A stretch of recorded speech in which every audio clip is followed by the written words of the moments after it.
दोस्तों, स्वागत है आपका मेरे चैनल में। मैं हूं आपका दोस्त ललित कुमार। दोस्तों, पुलवामा में जो घटना घटी 14 फरवरी 2019 को,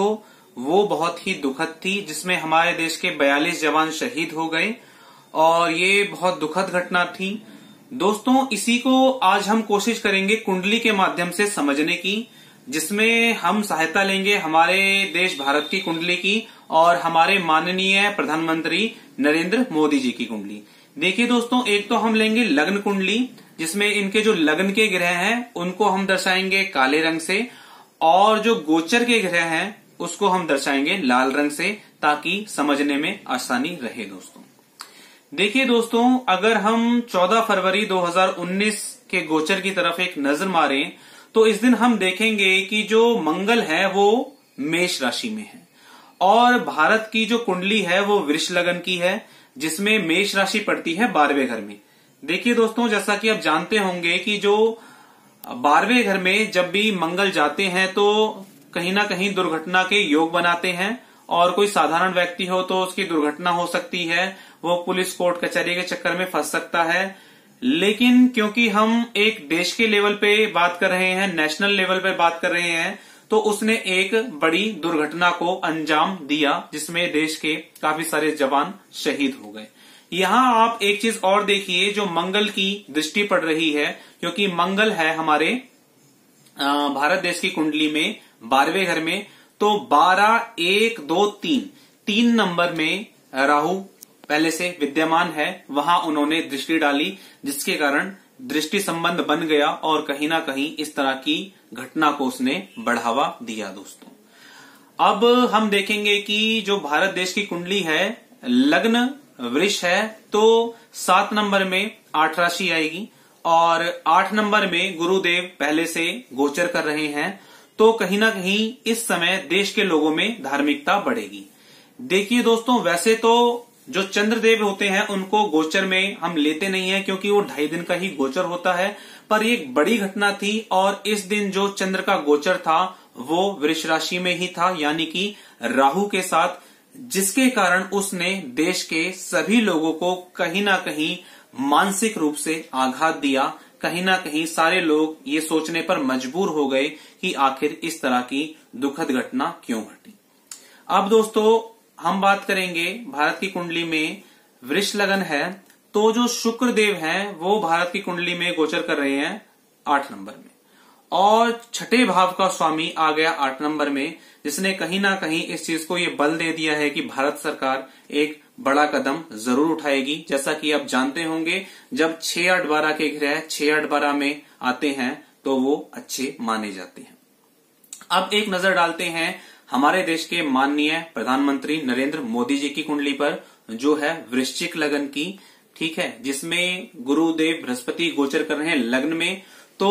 वो उनके मान सम्मान में वृद्धि करेंगे। देखिए, जो विघटनकारी शक्तियां हैं, जो अपोजिट पावर्स हैं, उनको कहीं ना कहीं बड़ी खुशी हो रही होगी अंदर ही अंदर कि अच्छा हुआ जो हुआ, और वो काफी दिखावा भी करेंगे कि हम आपके साथ हैं। लेकिन ऐसा बिल्कुल नहीं है कि नरेंद्र मोदी जी के यश में कोई कमी आएगी, बल्कि उनका यश इस घटना के बाद और बढ़ने ही वाला है। दोस्तों, और अगर मंगल देव की बात करें तो मंगल देव का गोचर हुआ है उनके छठे घर में। जैसा कि आपको पता है कि जो छठा घर होता है वो होता है रोग, ऋण और शत्रु का, तो यहां उन्होंने उनके छठे घर को बल दे दिया, जिसके कारण हमारे जो प्रधानमंत्री हैं उनका छठा घर स्ट्रांग हो गया है और वो एक बहुत ही बड़ी कार्रवाई करेंगे शत्रु के खिलाफ, और शत्रु से बदला जरूर लेंगे। और क्योंकि छठा घर बलवान हो रहा है तो शत्रु पर बहुत ही भारी पड़ने वाले हैं। दोस्तों देखिए दोस्तों, हमारे प्रधानमंत्री नरेंद्र मोदी जी की जो कुंडली वृश्चिक लगन की है, तो उससे अगर आप तीसरा घर देखें, देखिए 8, 9 और 10, तो राहु का जो गोचर चल रहा है वो चल रहा है कर्क राशि में, और केतु का जो गोचर चल रहा है वो चल रहा है मकर राशि में। तो मकर राशि में यानी कि तीसरे घर में केतु आ गए, तो पड़ोसी मुल्कों से संबंध खराब करेंगे ये। तो अब ये केतु देव तो यहाँ काफी पहले से पड़े हुए थे, तो अभी ये घटनाक्रम क्यों घटा? देखिए दोस्तों, जब भी कोई बड़ा ग्रह अपनी जगह से हिलता है ना, तो मान लीजिए जैसा कि मैंने बताया था कि 7 मार्च 2019 को ये राहु का राशि परिवर्तन होगा, लेकिन जब भी कोई बड़ा ग्रह इस तरह का फेरबदल करता है तो कुछ समय पहले ही इस तरह के इफेक्ट्स आने शुरू हो जाते हैं। ठीक है दोस्तों, अब वो तो आपने वीडियो देखी हुई है जिसमें मैंने राहु और केतु के राशि परिवर्तन के बारे में बताया था। ठीक है दोस्तों, यहां आप देखिए जो भारत की कुंडली है, जो धार्मिक वाला पार्ट है, वो मैंने बताया कि गुरु और केतु का कॉम्बिनेशन हुआ तो लोग धार्मिक होंगे। दोस्तों अब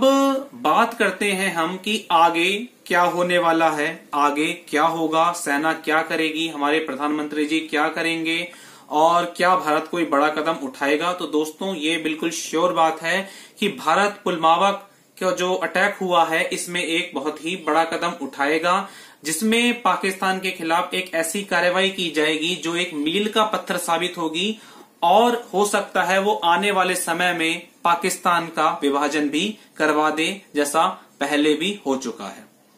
तो इसमें देखिए दोस्तों, राहु का राशि परिवर्तन हो रहा है 7 मार्च 2019 को। अभी जो राहु है वो कर्क राशि में है और केतु मकर राशि में है, लेकिन जैसे ही राहु का राशि परिवर्तन मिथुन में होगा तो ऑटोमेटिकली केतु का राशि परिवर्तन किस राशि में हो जाएगा दोस्तों? 9 नंबर की राशि में, यानी कि धनु राशि में। और धनु राशि में शनिदेव पहले से विद्यमान है,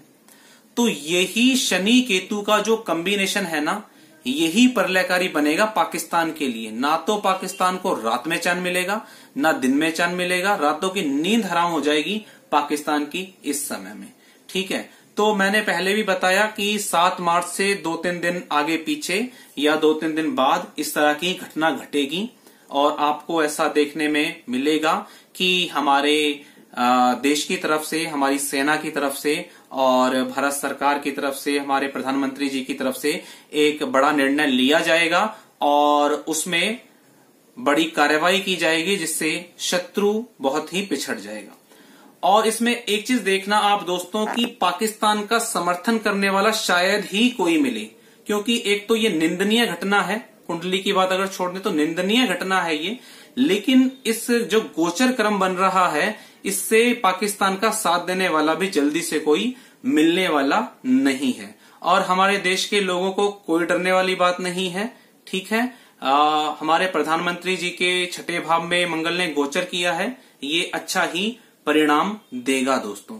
मेन जो बात है वो होगी शनि और केतु के कॉम्बिनेशन से, और 4 तारीख को जो महाशिवरात्रि है वो हमारे बहुत से हिंदुओं के इष्ट देव हैं। इसके बाद घटनाक्रम शुरू हो जाएगा, राहु का राशि परिवर्तन और महाशिवरात्रि, इन दोनों के बीच एक ऐसी घटनाएं घटेंगी जिससे पाकिस्तान तिलमिला उठेगा दोस्तों, और ये जरूर होगा।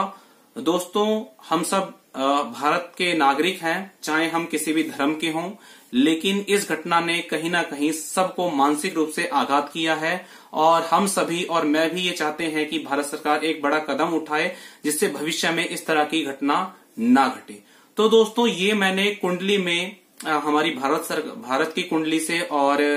माननीय प्रधानमंत्री नरेंद्र मोदी जी की कुंडली से और जो गोचर का घटनाक्रम था इसके माध्यम से आपको ये समझाने की कोशिश करी है।